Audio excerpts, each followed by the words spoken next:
The Wreath tool is one of the most fun tools in the Mirror Merge toolbox. It creates repeats of designs around a center point. For this video, let's use a letter to create the wreath. In the Digitize toolbox, right-click on the lettering icon. Type the letter C in the box.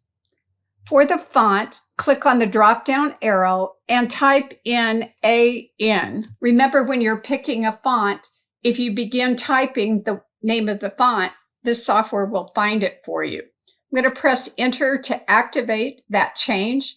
And then I'm also going to change the height of the letter to 1 inch.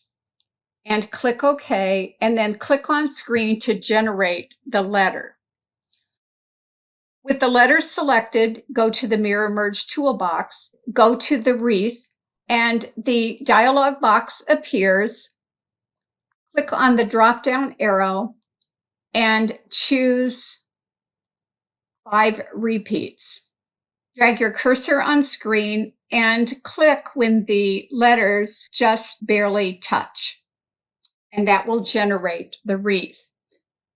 Experiment with this tool and with different designs you have in your stash. Remember, you can also select parts of the design to create lots of interesting combinations. You can also wreath a wreath to create an even more dynamic design. I'll select all the design by dragging a bounding box around the design. And I'll probably want a bigger hoop for this. So right-click on the hoop icon and select the largest hoop possible that will fit your machine and click OK.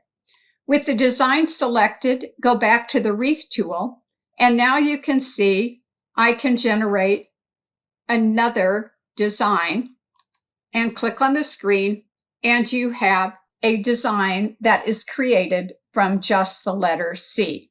This design is now ready to save and send to the machine for stitching.